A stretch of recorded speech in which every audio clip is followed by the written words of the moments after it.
Welcome to the book lounge. We have two amazing authors with us, Matt Kayem and Lloyd Lutara. Today we are celebrating a double book lounge. Both have worked on their first books, right? And they've been also part of the Vivid Synergies residency, which is connecting each a visual artist and a writer to work together for a specific period of time, working on a theme of their choice.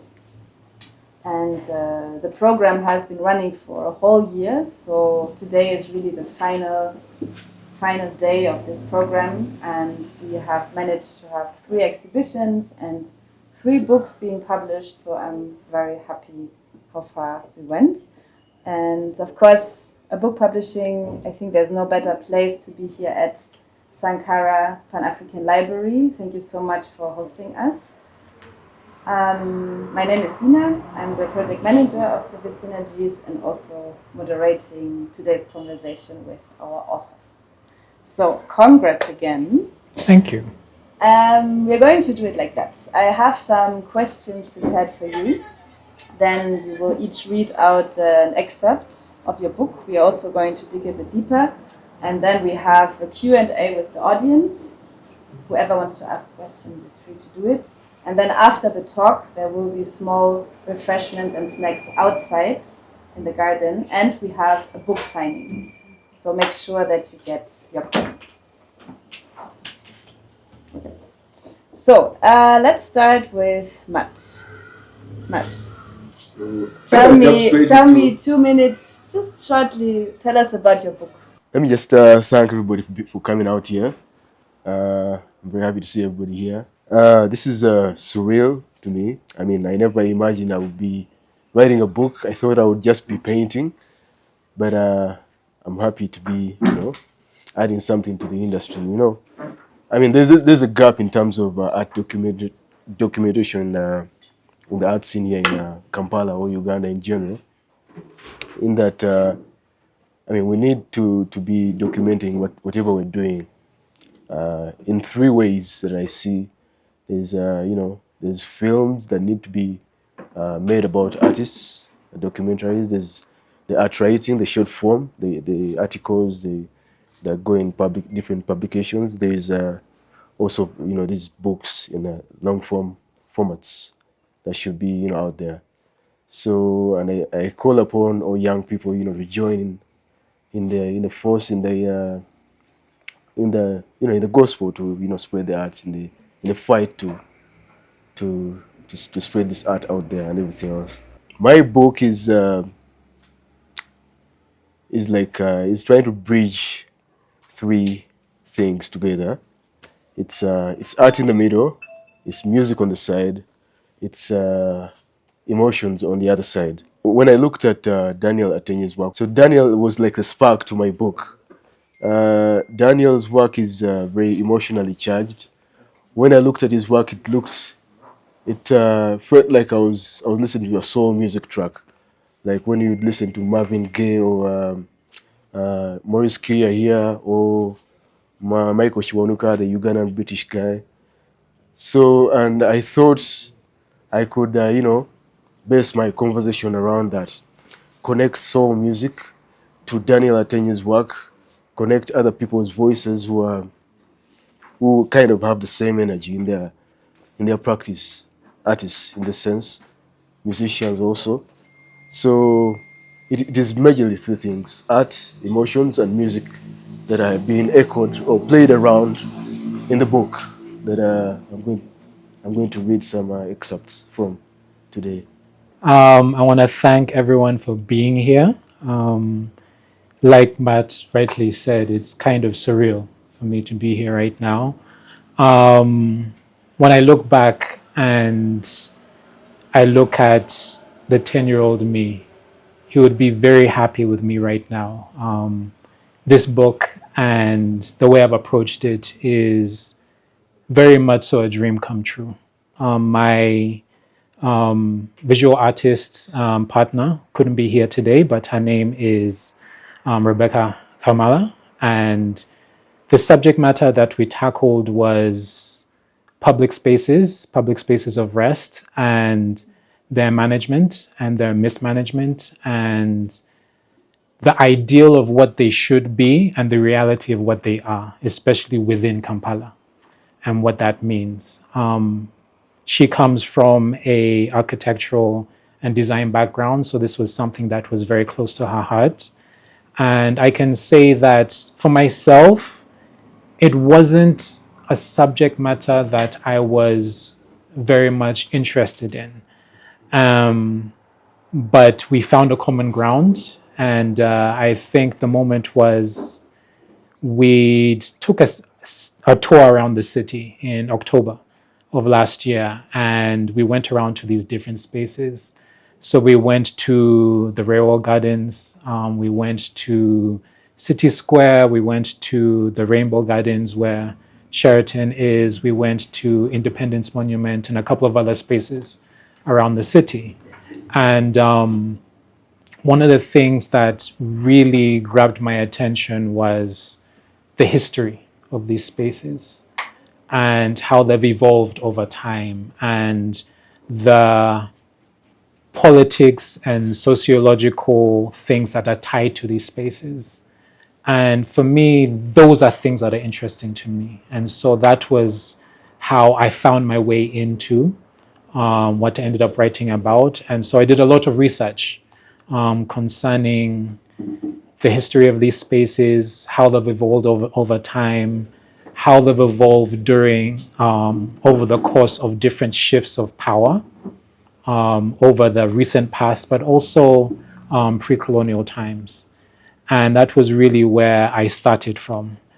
And I knew that because we're talking about public spaces and that these spaces and places should be communally owned, I knew that I wanted to tell the story of these spaces without it seeming too academic or holding people at arm's length.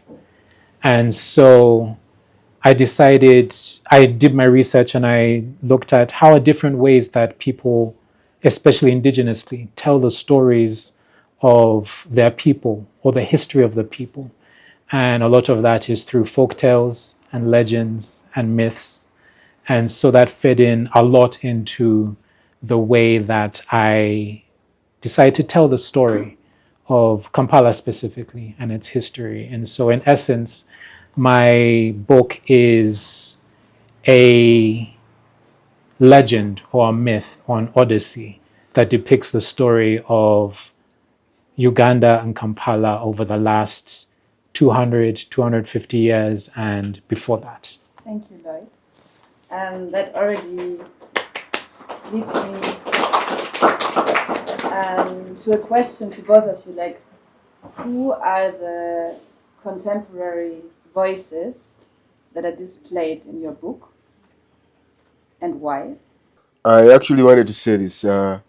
My book is not really a monograph like some people would think, because Daniel Atenya is just he's in his mornings of his career, so he hasn't amassed a very huge body of work. So I couldn't write a monograph about him, but I included so many other artists, mostly musicians as well, in the book, and there's a whole bunch of Ugandan artists I've mentioned here and there, musicians as well. There's somewhere where I talk about something that would be interesting, a random mention about Paul Kafero's work, Walumbe, and connected it to the artist Gregory Malowa's work that was at the Ugandan Museum that was vandalized some time back.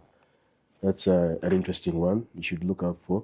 There's also, where I mention, so many other Ugandan artists who are practicing today. There's why I mention Letaru, Dralega's work. There's why I talk about Doddridge's work in relation to music and, plagiarism wars. there's a whole bunch of people in this book, a bunch of Ugandan artists and international artists as well that are mentioned in the book. So yeah. Why did you choose this artist for your book?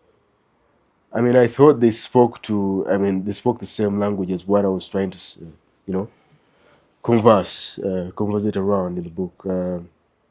I thought these people fit in with a relationship between music, art, and emotions. Or sometimes I thought their work is emotionally charged or is similar to music or soul music in a way. There's actually somewhere I mentioned Zenson's work as well. I'm a huge fan of Zenson's work. There's a performance he did back in Masaka. That was last year at the Masaka Gallery. He opened the show that we had, Silent Invasions, where I did a performance. That was a mix between music and installation. I thought that was a very brilliant performance. These Chicana dancers dancing, and then the music, the drums going off, the Baksimba drums and everything, and then you know him rapping and doing the poetry thing, and then the hoisting of the installation. That was I think I felt like that was the best of Zinson I've ever seen. I mean, because it spoke a similar language to what I usually speak in my work as well. I mean, I'm interested in Buganda identity, African identity, politics, and all these things. Pan Africanism. It's actually a very good place where we are. I'm interested in what he usually says. Mr. Kalundi, if you follow him, he has very top-notch stuff, things to talk about as regards to culture, heritage, and everything in between and around that. What I can say is one of the biggest inspirations for this book is Akotbitek. The reason being, he's was a formerly educated anthropologist, and he used this formal training of his and fused it with his creative writing to document a lot of our history as a people. And so while I was putting this book together, I read both his academic papers and his poetry and the novel that he wrote, White Teeth. And so just the way his outlook on how, on the importance of cultural preservation and the need to record, and his outlook on how our history was essentially stolen from us, and that it is the responsibility of the artists to document these things has been a huge impact on that in terms of just my mindset and the philosophy with which I've approached the work.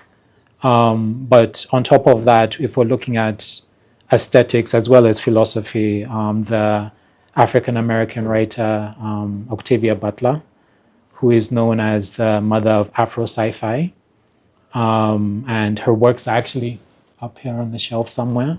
If none of you have read her, she's definitely someone to read. I discovered her about a decade or so ago because I am a huge fan of fantasy and sci-fi, and how it ties to, again, indigenous recording of culture. And I realized that I couldn't find material that reflected my skin color or my history. And so I went sort of on a soul journey to find writers who had a point of view that I could relate with, and she was one of the writers. But even going back as far as my childhood, um, people like C.S. Lewis, who wrote The Lion, the Witch, and the Wardrobe, or Lewis Carroll, who wrote Alice's Adventures in Wonderland as a child, and their use of portals and these ancient entry points into different worlds and different times. And I picked a lot of that for my book, as well as um, a lot of other writers from around the world and indigenous as well. Thank you. What have been the most challenging moments for both of you while doing this research? I began by saying, this is surreal, but I think what they usually say is, they say that the apple doesn't fall far from the tree. I mean, I grew up around books. My parents own a bookstore in Mityana, in the heart of the town. So I saw those ABCs before all the other kids, which is something, something good.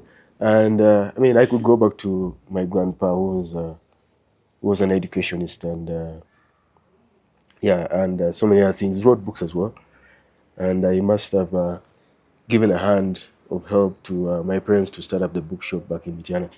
But then, I think it was writing as well as appeared to be natural to me, always come to me as naturally. I always had the urge to write, and that's why I started with a short form format. I've been writing articles and interviews of different artists around in the Kampala art scene, Nairobi, and when I was in Zambia as well, and written for a few publications around there.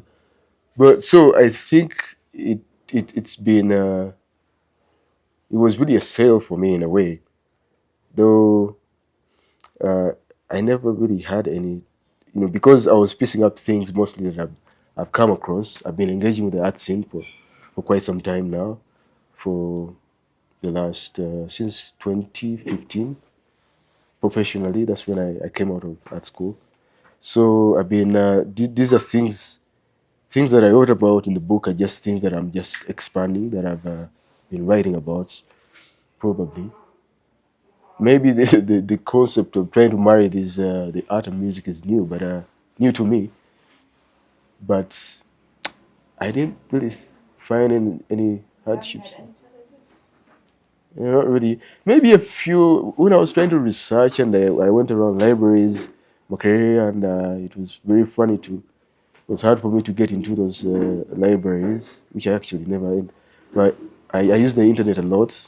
It's just starts with the sheer amount of information that there is about out there, and the uncovering of so much, and the connections that were there, and how one thing led to another, that led to another, that led to another, and trying to decipher what to keep, what to put in, because I would have loved to put all of it in as much as I could, but not all of it could fit, of course, and not all of it could fit in such a small volume. So I mentioned it before that I wanted to write something that didn't feel academic and that felt readable and accessible. And I think that was one of the biggest challenges, taking all of this information and presenting it in a way that did not feel like if people picked up the book, they were reading an academic paper or an essay. And so, but still maintaining the essence of what I'm trying to say and not losing anything that I feel is important or pertinent.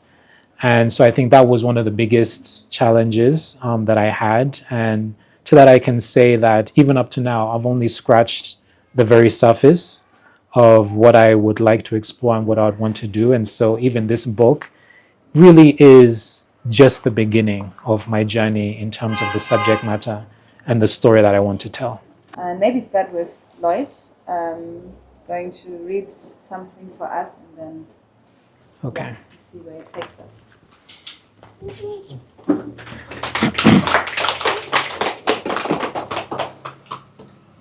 No one ever figured out where they came from or what drew them here. But when the occupiers came, they destroyed almost everything. They were from a place called Duarian, a place very, very far away. It was said that their home was empty and barren and could not sustain life, and so they had sought out another habitable place. This search led them across the stars. They were like a disease, the Durons, spreading from planet to planet, taking what they could, destroying what they couldn't, and moving on to the next.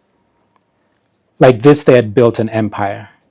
Like this, they had enslaved many. Like this, they had grown to be the most powerful beings that we know of. even more powerful than the ancestors. The ancestors must have known that there were beings out there like the Durons, and that is why they had done what they could to shield us from them for as long as they were able to. After the Durons took Chirikota city, they killed King Umoloka, and using their magic brought Prince Umusi back from the realm of the ancestors to rule in the father's stead. This is what they said, but I do not believe that is what happened. It is true that the body that once housed Prince Umusi's spirit breathed and walked and talked once more, but what talked and walked and breathed and sat on the throne was not Prince Umusi. Somehow the Durons had taken over his body, desecrating it and using it for their own purposes. Wielding what had once been Umusi like the head of a spear, their countless foot soldiers the shaft, the Durons went around to each city and gave each of the chiefs a choice: submit or see their cities torn from them by force. Some opposed, seeing King Umusi for the puppet that he was, but most submitted. The same could not be said for the Mbalambezi. They had been charged by their ancestors to protect what was most sacred to the people of Zabwino. They fought as best as they could, but in the end, they were no match for the might of the Durons. As for Mulembezi Nagoye, she had simply disappeared. The Durons searched for her everywhere there was to search for her, but there was no trace of her. Many thought she had abandoned them. They said that after they slaughtered her brother and her father refused to submit, she ran scared. She was a child, they said. What did she know of sacrifice? What did she know of what it took to serve? She was a stubborn one, that one, but a coward she was not. She didn't run, for that I am sure. If you were to ask me what I think she did, what she did, I would tell you I think she went looking for help. But as for where she went to find this help, I do not know. The Durons took over every city, using their foot soldiers, a people from a place called Gwezara, to spill the blood they needed to, and use the Ambalambezi as keys, unlocking the knowledge that each tree held. After the Durons had gotten what they wanted, they mercilessly sent each Mulembezi to the realm of the ancestors and tore down each tree. In their place, they built structures in their own image. With the cities destroyed, the Durons rebuilt around these monuments to their superiority. Where the Tree of History once stood, now the Musea Sita, a place that housed their history of their people, not ours. Where the Tree of Religion once stood, now sat the Cathedra Sitar, a house of worship dedicated to their own ancestors. Where the Tree of Medicine once stood, now sat the Hispatilla Sita, a place that administered only their medicine and to only whom they deemed fit worthy to receive it, while banning ours as illegal. And where the Tree of Knowledge once stood, now sat the University Villa, a place where only they taught only the things they believed were of value. And where once stood the Tree of Governance, a place that once administered impartial judgment and justice, now sat the Tribuna Hausa, a place that delivers unjust judgment, always and without fail, in their favor. The Durons left the Nagoye tree to remain where it stood, because as much as they had been able to glean what they could from the other trees, without the Mulembezi Nagoye, they were unable to access its secrets. Secrets they knew enough about to know, if they had access to them, they would add onto their might greatly. It was these secrets that had in fact led them to Zabwino in the first place. And so the Durons had been trying to gain access to these secrets ever since. The tree had been used for various purposes over the years, including what it was being used for now, a prison. Many Zawi were used as labor to build these new structures, but instead of using their own people to oversee this work, they brought more ships filled with others, a people from a place called Utpatanatan, to serve as in-betweens. They were huge and mean creatures who stood upright like the Zawi, but had 4 arms, tails, and were covered in fur. As fierce as they were, and as viciously as they treated their Zawi underlings, even they were beholden to the Durons. Each city was divided in such a way that reflected the hierarchy the Durons had established.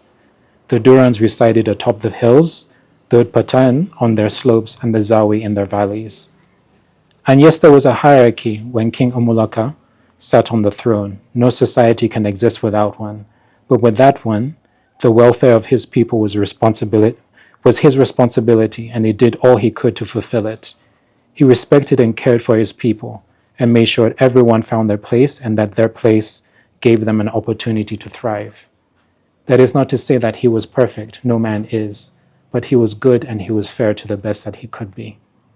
Like the Guizerans before them, many Zawi men were forcibly recruited into military service and used to police the locals, as well as sent off-world to serve as soldiers against uprisings happening across several planets, rebelling the stronghold the Duran Empire had on them. Many of these soldiers never set foot on Zawi soil again, and those who did were often injured and discharged without any care for their well-being. Finding work was hard for them, and many resorted to taking jobs as freelance security guards for the Upatan, and if they were lucky, the Durans. Some of the men who did find themselves serving as a Duran fist once more, were sometimes given the option to make more money by allowing themselves to be experimented on. If they did, their families would never have to worry about what to eat ever again. Did Nagoye see the guards who brought her here? They were once as Zawi as her. Their blood had been mixed with that of the Guizarans, the Utpatan, and the Durans to create only Mama Nagoye knows what. This is what the Durans had done to them.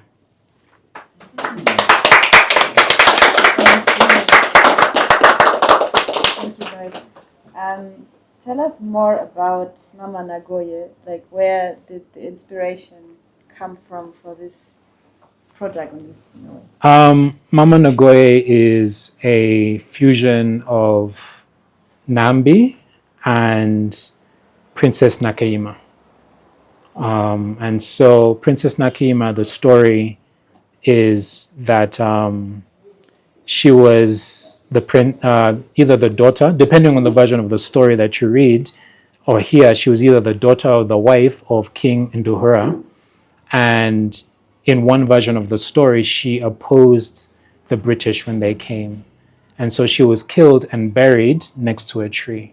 And it is said that her spirit went into this tree and she became sort of the overseer of the people. And that tree up to now stands on Mubende Hill, and it's known as the Nakayima tree, and it is said to have magical properties, and that its leaves never fall, and it is actually one of the last and oldest trees standing in Uganda. It is said to have stood for 650 years. And so I picked elements of that and fused it with the story of Chintu and Nambi coming, being the daughter of God who came down to heaven and married Chintu, and that gave birth to Buganda. So I took elements of those two things and came up with Nagoye. Mm-hmm. Thank you. So I want to pick on that part when the Durans are coming and like the trees of history of religion are replaced by new administrations, right? Like call them sitas.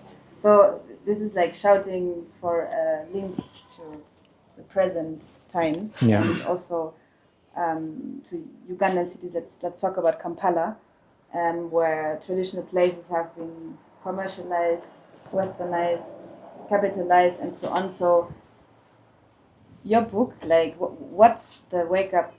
Or is there like a wake-up call from your book towards like the public, towards governmental institutions, towards, I don't know, but like who are the people you are addressing with that, and what would you wish your book to maybe provoke?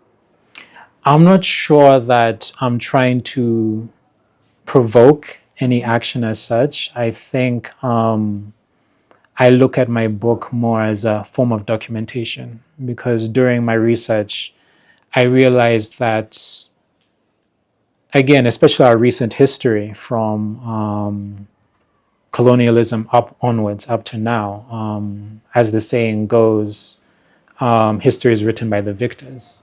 And so our history has often been told from the lens of the people who once occupied this space and ruled over us. And their whole notion was that we are backwards and we're barbarians. And but one of the ways that they used to sort of enhance and ease their occupation was to tear down different spaces and places that had cultural significance and basically erased our history. And that's why you see it's quite literally when you look at the different hills of Kampala, most of the hills, they had shrines sitting on them, pre-colonial times. And now, when the British came, the shrines were cut down and churches were built on top of them. And if you can erase someone's culture and replace it with their own, or stigmatize or demonize it, then you can control them. And so I wouldn't say it's a call to action as such, but it's more of a, this is our history and we should know it. And the only way that we can sort of contextualize our present and determine our future is if we look back and understand where we came from and who we are. So that's really the purpose of the beginnings of this book and what I'm trying to say. Interestingly or sadly, when you think about it, it's not so common to see visual artists incorporate music in their practice, most especially those who work in the traditional fields of painting, sculpture, textiles, and the like. In fact, it is usually frowned upon to see a contemporary artist using music, and most especially pop music, in their practice. Classical music, jazz, and other sophisticated genres are widely welcome in the white, exclusive spaces of contemporary art, though. I have, however, always wanted to disrupt this little rule and have usually picked inspiration and ideas from music, pop music, to include in my work. In my series from 2019 that I titled Cool Africa Volume 2, I had a photograph I called Highly Melanated, a statement I picked from a Janelle Monáe song. In the same body of work, I made posters for the show that were akin to a pop musician's poster. In this body of work that I showed at Kyoko Gallery in Nairobi, I remember going through to dish out leaflets of my poster, and I got questions like, "Are you a musician?" Well, the reason for this you could know now is because I brought the workings of a different industry to my industry, the art industry. Don't get me wrong though, I would not stand up and become a Jesus Christ for the integration of music, of visual art and music. I understand and respect that the two art forms should stand independently, and besides, at the end of the day, they usually appeal to different crowds.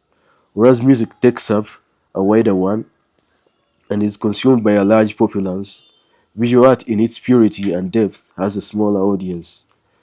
This is all fine, and perhaps the reasons why most visual artists keep to their lane is very valid.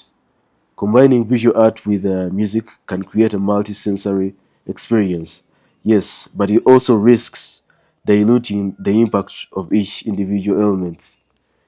Artists may be concerned about adding music.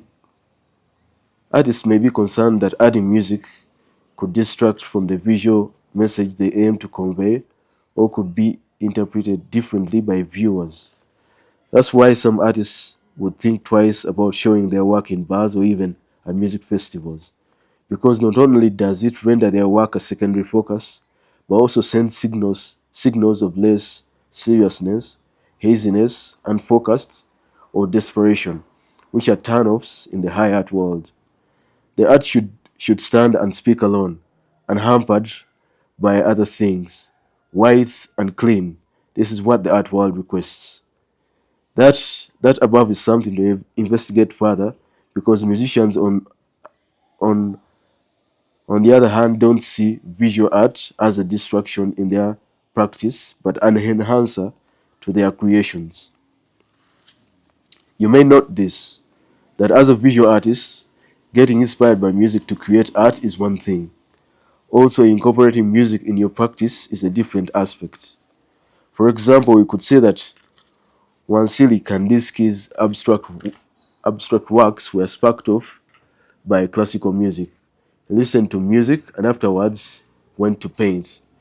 But getting stimulated afterwards went to paint after getting stimulated by the music.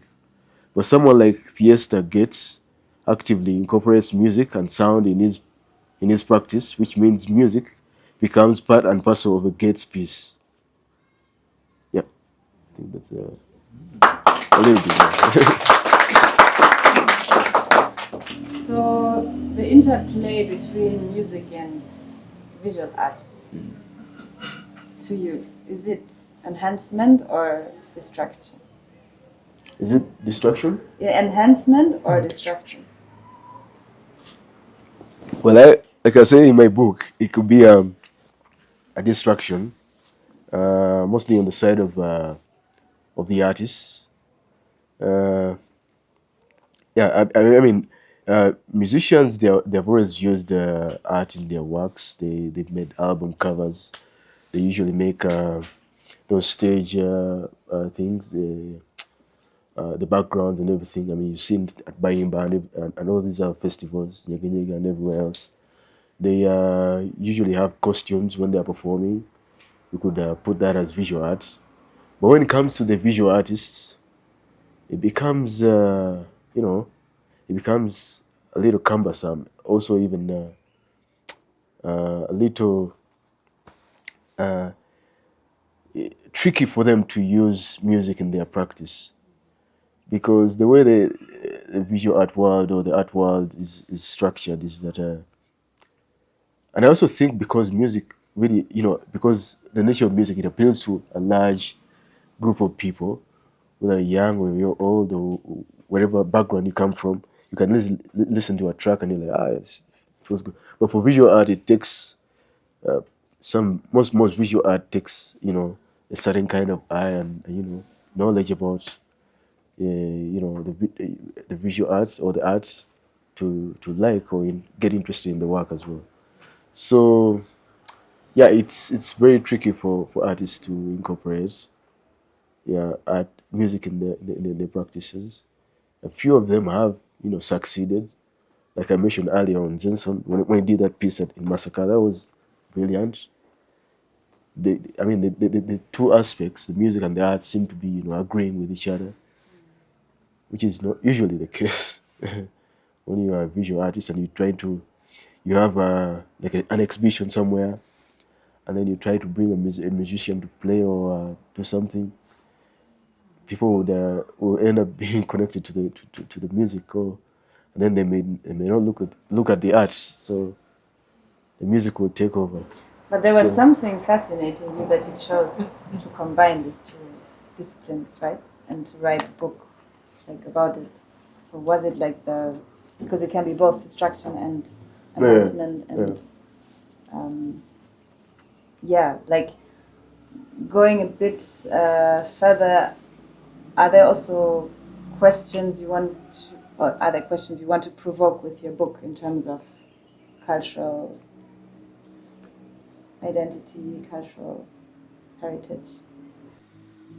Yeah, I would love somebody to get in the book and probably get to me with a particular line or paragraph or sentence or what they have read, and they're like, what is this about? And we have a conversation or we have a fight about it. Just generally, like, where would you like to, in which shelves would you like to see your book in 5 years? I would love Ugandans to read my book, mostly, because I think it's mostly written for them. Yeah, Ugandans, East Africans, maybe Africans as well, of course. It could be anywhere. I'm not. It's not the same way I would love to treat my art. I probably want to spread the book to so many spaces as much as possible, to have so many people read the book and read my ideas, read what I'm talking about, and yeah. And I just want to mention, like, the introduction is by Tom Ugonga, a curator from Kenya. Yeah. And when you're going to read it soon, you're going to read these beautiful books, so get ready. And he was saying something that there need to be more more narrators, more voices, contemporary voices to just write and Absolutely. publish, and like to share this knowledge. Like I read one page of you, there were like 6 artists I actually didn't know, so I had to look them up. So even for me, it's like I'm engaging in it, like you give me knowledge and I'm like digging deeper into it. So yeah, there have to be more books, more writers, more stories, multiple stories, and yeah, thank you so much, guys, for sharing excerpts of the book.